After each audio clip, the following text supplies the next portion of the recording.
balik lagi. Hayo, masih ingat nggak materi yang kemarin? Kemarin kita udah membahas tentang proses pencucian emas. Nah, materi kali ini kita lanjutin dengan pencucian pada tembaga. Kira-kira proses pencucian tembaga itu gimana ya? Penasaran? Langsung aja ke materinya. Jangan sampai kelupaan opening. Iki kudune damkar iki. Lah iki kudune damkar, nek ora damkar ya ora iso no. Few moments later. 괜찮아요. 괜찮아.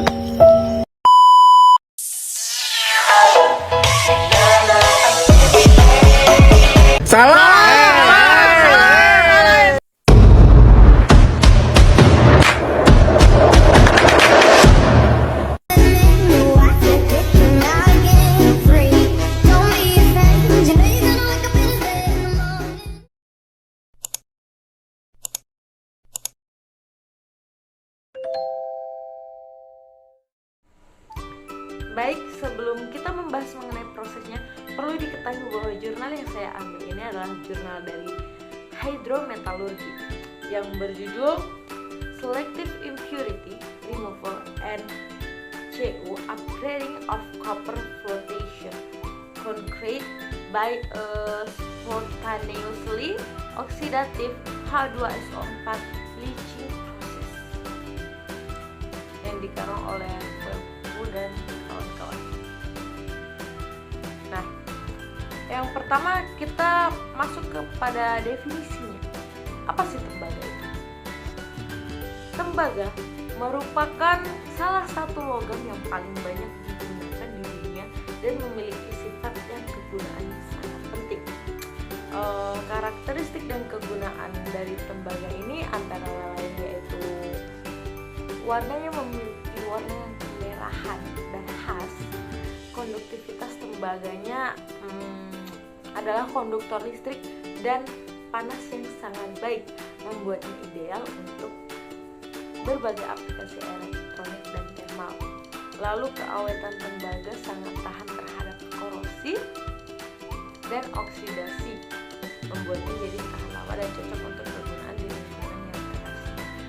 Dan kelenturan dan keuletan tembaga bersifat lunak dan dapat dikemas serta dibentuk menjadi berbagai bentuk dan ukuran. Kegunaannya yaitu antara lain sebagai kabel dan elektronik, pipa dan pumping, konstruksi bangunan, dan mesin transportasi, koin dan perhiasan. Selain itu, tembaga juga bermanfaat bagi lingkungan. Yaitu tembaga bersifat daur ulang sehingga dapat digunakan kembali berkali-kali tanpa kehilangan kualitas. Lalu penggunaan tembaga dalam bangunan dapat meningkatkan efisiensi energi dan mengurangi emisi gas rumah kaca. Tembaga memiliki efek bakterisidal alami sehingga dapat digunakan untuk meningkatkan kualitas air dan permukaan. Jadi tembaga adalah logam yang sangat penting dan serbaguna dengan berbagai aplikasi industri, komersial, domestik, sifat fisika dan sifat unik ya untuk berbagai kegunaan, dan potensinya untuk berkelanjutan dan manfaat lingkungan menjadikannya pilihan yang semakin menarik bagi para pembeli. Dan itu adalah kilas singkat penjelasan mengenai tembaga. Selanjutnya kita akan masuk pada prosesnya yang ada di jurnal. Pertama yaitu di bagian awal jurnal itu adalah perkenalan dari tembaga itu sendiri, yaitu tembaga adalah salah satu komoditas ekspor utama Australia yang merupakan penghasil oksida besi terbesar di dunia. Simpanan emas IOC. Namun, uranium dan radionuklida peluru radioaktifnya diperkaya biji IOC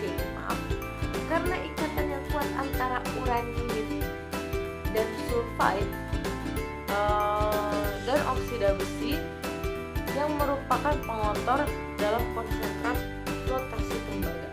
Dengan demikian, smelter bisa mengenakan sanksi finansial apabila terdapat unsur tertentu dalam konsentrat tembaga pada konsentrasi yang melebihi batas yang ditentukan. Dalam konsentrat flotasi tembaga, uranium dan thorium dan rantai peluruhan terkait adalah radionukleida alami. Karena ini industri pertambangan memiliki intensif yang kuat untuk menghilangkan unsur-unsur terlarut dari konsentrat tembaga sebelum menjualnya ke pasar global. Proses pelindihan hidrometalurgi telah banyak digunakan dan untuk menghilangkan pengotor dari berbagai jenis umpat termasuk konsentrat tembaga ini sendiri, konsentrat zikron atau abu dasar batu bara. Karena secara efektif dapat menghilangkan permukaan yang ada kotoran dengan cara ekonomis dan menghasilkan konsentrat mineral yang mengandung atau residu pelindian. Secara khusus pelindian dengan menggunakan asam sulfat adalah hal yang paling banyak digunakan.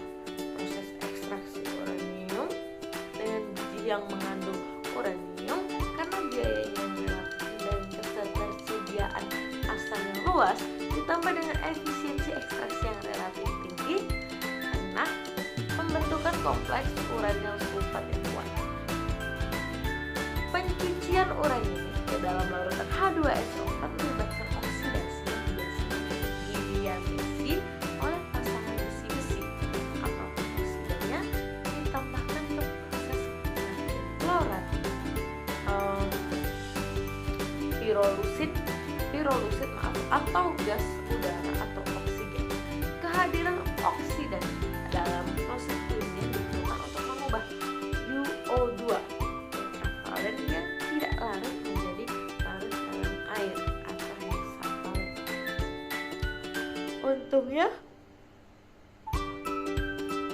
Untungnya besi mengandung mineral gague seperti oksida besi pada tembaga konsentrat bisa menyediakan cukup Fe3+ yang diperlukan untuk oksida mineral yang mengandung U.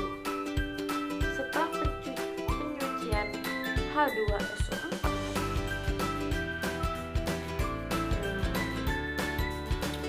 uranium dan thorium yang terbenci terbebas dari mineral uranium dan mineral uranium ditampung oleh hematit di dalam sebagian besar uranium dan thorium dan sebagian dialirkan ke dalam larutan. Selain menghilangkan dan membebaskan radionukleida dan mineral nitrogen, pencucian H2SO4 juga dilakukan untuk mengurangi kandungan Fe pada konsentrat tembaga dengan mengubah mineral CuMe dan Fe sulfide menjadi mineral Cu sulfide sederhana yang contohnya itu Cu2S, Cu1, melalui hidrogenal metode pada suhu tinggi. Pengurangan kandungan Fe menghasilkan peningkatan konsentrat tembaga. Pelaburan dan pengurangan dalam proses pelaburan di sisi lain reaksi oksidasi parsial Cu.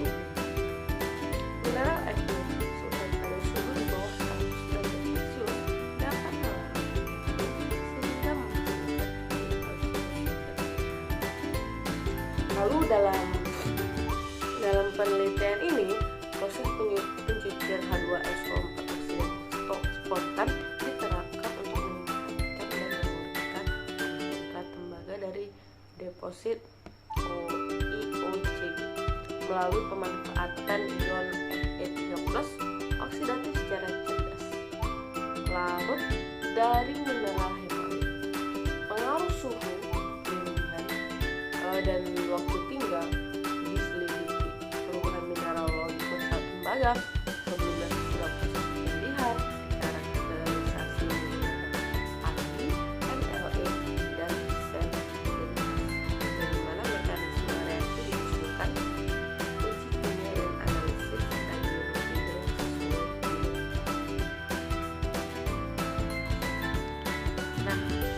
Langkah pertama yang harus dilakukan sebelum melakukan proses penyucian adalah dengan menyiapkan bahan dan reagennya. Di sini sampel tembaga sulfide yang digunakan adalah konsentrat flotasi dan kalkopirit mineralisasi tembaga jenis borneo. Ukuran partikel sampel mineral yang digunakan dalam penelitian ini adalah kurang lebih 38. Konsentrat utamanya terdiri dari kalkopirit, borneo, apolit, hematit, dan pirit. Komposisi kimia dan mineraloginya ditunjukkan pada gambar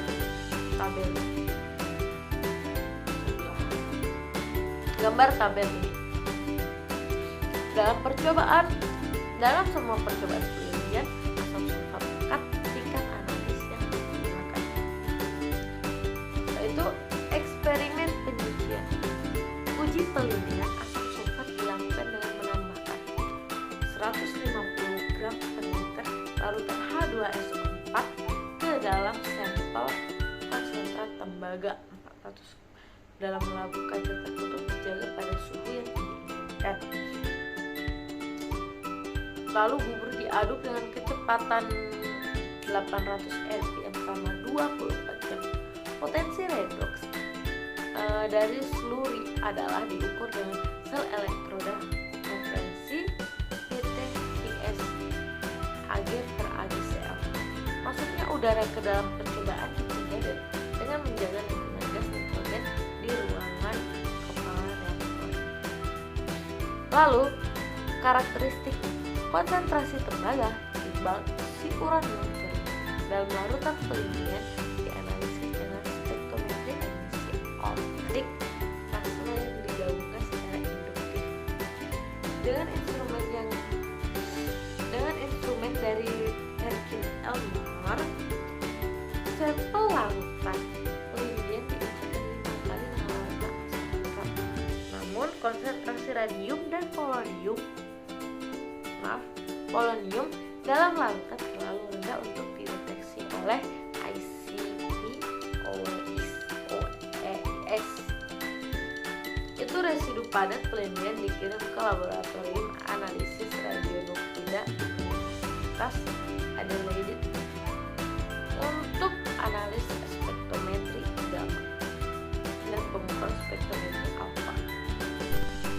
Penguatan termasuk 88 sampai 89% uranium dan thorium, 87 sampai 92% spek. Setelah secara efektif digunakan dari konsentrasi ini, perlu dicatat bahwa suhu pelindungan menyebabkan ekstraksi optik pada 90 derajat Celcius karena pelarut cepat dari fase transformasi mineral tembaga surya. Selama proses penelitian, dua fase utama transformasi diamati, kalkopit yield lahir dan kalkopit yield oktalit. Kedua reaksi tersebut dilanjutkan melalui mekanisme pengharutan dan melahirkan yield oktalit. Transformasi menggunakan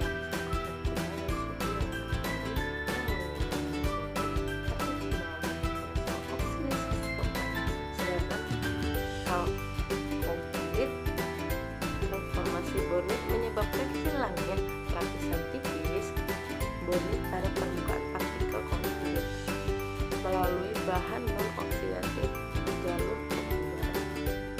Transformasi mineral ini dihasilkan dari CuFe, pencucian Fe, dan tanggung jawab atas hal tersebut meningkatkan kadar tembaga pada partikel.